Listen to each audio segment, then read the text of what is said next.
Okay, hello. Welcome to episode 1, or I should say session 1, perhaps, of the Jobsticker's Job Seekers Resource live event. I will be doing this weekly, every Tuesday, so thank you for everybody who can make it. Today, I wanted to kind of kick off the show, I should say the pilot, with quite frankly, just some pet peeves. As a resume writer and a career consultant and someone who's kind of, been doing this for a while, there is just a ton of issues that you will come across constantly when you're reading resumes and trying to figure out strategies for, just job seekers and what they should be doing. So I really just wanted to make it known that, there are some things that are gonna throw them off if you continue to do, these things. So I guess I'll dive right in and just get started with, first and foremost, is the capitalizing. You do not need to capitalize everything and anything in your resume. Okay, make sure it's accurate and it adheres to the English grammar rules.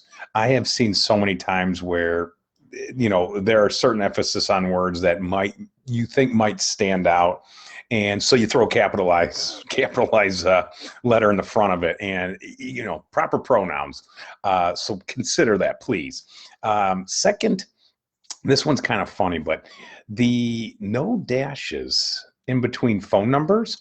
If you're a recruiter on the fly, one of the biggest pet peeves is having to stop what you're doing just to figure out what the number is because someone clumped all 9 numbers together. So just be mindful, put some dashes between, make it easier for people to read. Next one is going to be misspelling. There is just no tolerance for this. There are too many, Grammarly is one of them. Word does proofreading, but there's too many proofreading software components out there that, quite frankly, if you're not just doing your due diligence, run it through Grammarly. It's free, and get your spelling right, because quite frankly, if you do misspell a word, it can hinder you. Not always, but be on the safe side. Once you start trying to mass submit this resume to a bunch of different roles, don't have any errors on it. Next is using ambiguous or unclear verbiage. If I got to look up the word, you're kind of wasting my time. Don't try to outsmart the reader. That's going to be crucial when you're developing not only your content, but your messaging. Make sure it's consistent messaging. They understand what you're doing, what unique selling proposition you have, and what value offerings. But also, don't use huge words that, again, you think are going to make you sound smart. Just keep it as pragmatic and as quote unquote business professional sounding as you possibly can, but also quick and concise. You don't want to drag on your resume. So find that fine line, but like words like championed in the front of a sentence as an action verb just aren't really best practices any longer. So just keep that in mind of, when you're searching for words to use, be specific. Next is going to be the creepy photo on the resume. Now, as much as, we all love headshots, and LinkedIn, you need to have a headshot. It's not only important, but it's preferred by the algorithm. So if you want to get found by recruiters on LinkedIn, go get yourself a headshot on there if you don't have one already. And there are certain ways to do a proper headshot. So make sure you're hiring a professional photographer if you think it might make the profile stand out better. I'm a firm believer of doing it professionally. It's a one and done thing. You don't have to get a new one for 5 years. So do it right. And then, 3 to 5 years, you don't have to do it until then again. So, but take off the headshot on the resume. You don't want to scare anybody off, nor do you want to make any sort of associations with hiring bias. Less is more. So keep it for the LinkedIn profile, your headshot. Speaking of less is more, here's a good parlay. Too long. Okay.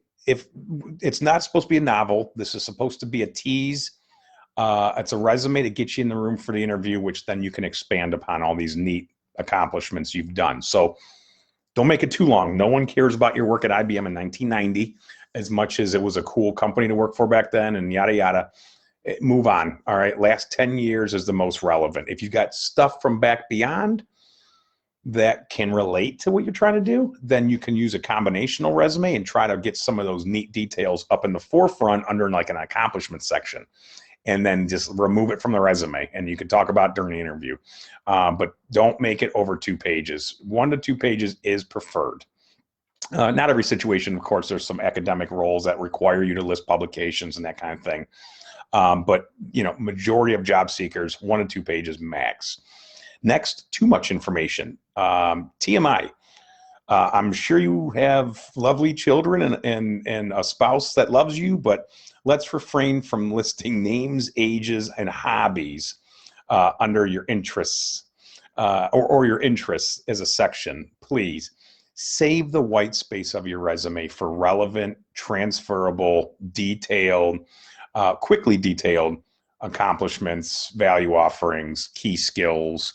That's going to do you more justice. The hiring managers do want to know what you can do for them, what kind of person you are, but in a professional sense. If they want to learn more about the personal stuff, they'll get to it when the time is right. But I'd refrain from making it known on your resume.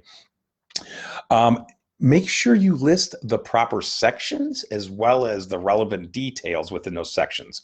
The way I set it up, I got a contact at the top, a summary, some key skills that relate to that role, and those are skills that are going to be used by recruiters to maybe find you when they're searching through their applicant tracking systems, as well as you know, just to optimize your resume in terms of, or excuse me, to also have it where, you know, the relatable words for the hiring managers. So these key skills not only help for the recruiters who are looking for you, but also the hiring managers, because when they see these skills, they're thinking that you're like-minded, that you live in that world with them, and they like that. So then after skills, I do the accomplishment section, maybe 5 to 7 bullet points of like really hard-hitting, great impact stuff. The more relatable to the job you want, even better. After that, experience. And with your experience, again, list the relevant details: title, dates, location, company name, and then have your content underneath that. Another maybe 5 to 7 sentences under that is fine, under each job. And then after that, I have my education, certification, or training, and then affiliation, volunteerism. That's it. Poor formatting. Make sure you are complying with applicant tracking systems. Okay, they have 100 rules for 100 different types. Be as pragmatic as possible. Keep it linear and logical. No text boxes, no logos, no borders, and any sort of bells and whistles that you might think might help. A lot of times that can deter you from the applicant tracking system. So you have to be mindful of what you are putting on your resume physically, not just the content, but also what are you putting on there in terms of an upload. Don't do that. That can hurt you. Paragraphs only. I don't like it. Paragraphs only is going to kill you. They don't want to read novels, right? So your summary should be about 3 sentences max, 3 to 4, if depending on your level. But then underneath your experience, just do good old-fashioned bullet points. No paragraphs. Too messy. If it looks like it was written in 20 minutes, it's not going to make a very first strong impression. So don't make it messy. Don't make it kind of arranged oddly with like columns and all these things that can get jumbled up. Again, clear and concise. Everything is linear.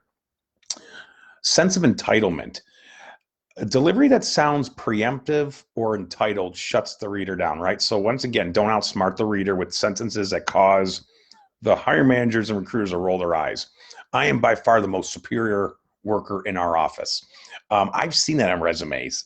People toot their own horns a little too much on their resumes sometimes, and that can hurt you. It can backfire. As hardworking intelligent working, strategical employee you might be, make it known by showing these really neat narratives, not using the subjective language that, like, I'm the best in the office. You might be ranked #1, but let's put it in a more resume-esque sentence or phrase. Acronyms and shortening words. Don't use too much jargon. When I deal with my military, federal folks, or my IT folks, the clients that come to me, a lot of times acronyms can bog down the reader too. So be mindful of how many acronyms. I usually tell my IT clients, stick with operational project-based narratives, and then maybe have a section at the bottom for technical skills. So that would be the only other time where you have a skills at the bottom. Not the operational skills and keywords, like I mentioned, they still go up here. These are technical, so you can even break it down like software, operating systems, hardware, et cetera, et cetera. Have that where all your acronyms live in your technical speak. That way it's still on the resume, but it's at the bottom, so it doesn't weigh down the reader. And you got to remember, you're catering the readers that are going to be people like me, marketing majors, that, yeah, I get what the IT person I'm hiring is supposed to be doing, but I don't live in that world. So I kind of know this high level kind of bird's eye view of that. And so help me out too. Don't bog me down with a bunch of migration codes and details in the first 2 sentences. You know, more operational, business-minded type resume. Keep the technical speak for when you're in an interview. Just make it known you can handle migrations or whatever, you know, is the technical items you want to get into. Too edgy. If you got any hint of bitterness, anger, or hostility, it will undermine the credibility of your resume, right? So keep it warm, relaxed, friendly, pragmatic. Again, I don't want to look up words when I'm reading through a resume. I need to know what everything means. Too many redundancies and too many wasted words, right? So prepositional phrases. If you want to know one of the biggest tips I do is eliminating prepositional phrases. What's the squirrel? To the tree, in the tree, around the tree. Think of that. So anytime you have a sentence with the word in or around or whatever, figure out a way to shorten that sentence up and get more concise. That'll help eliminate redundancies, or excuse me, eliminate the wasted word usage and the wasted white space. Redundancies, you just got to conceptualize. Have you already made this point? Then do we really need to make it again? If you've already mentioned training and development, don't tell me 5 lines below that about training and development, unless they have to do with different forms of that. Built a training program can be 1. Taught other people how to do training, 2. Train people, literally, 3. You know, so there's 3 different aspects. Keep it at that. Other than that, though, don't beat a dead horse with your redundancies. And again, brevity is key, because, you know, now that we're in the age of quick and concise writing, like the Twitter and that kind of thing, take that and adopt that with your resume. Quick and concise, but full sentences with meaning. Always start off with action verbs. I think that's kind of self-explanatory. And I have a list of great action verbs that I'll drop in the comments section here that you can use that might help you kind of get some inspiration for that. Drop the word responsible. Okay, I'll leave it at that. And then too much white space. If you are at about $1.50 for pages, try to get it down to 1 page. Or what else can you think of to get it into 2 pages? But I'll tell you what, don't bore the reader, because if they're at the bottom of page 2 and they are bored, you might lose the opportunity for an interview just because you overindulged. I hope this first session went off without a hitch. I appreciate anyone who did join, and I will be doing this every Tuesday at 2 p.m. live here in this group, as well as every Wednesday on LinkedIn, which I will share the sign up invite also in the comments section. So if you want to see me tomorrow on LinkedIn, it's every Wednesday at 2 Eastern. I will be doing Q&A. So I literally will be kind of giving up some information at the beginning about whatever is exciting in the job hunting world, resume writing, and then offering an open forum afterwards. So feel free to ping me in the meanwhile if you have any questions. But otherwise, thank you for joining in today on the pilot episode of the Jobsticker's Job Resource Show. Thank you again very much for your time.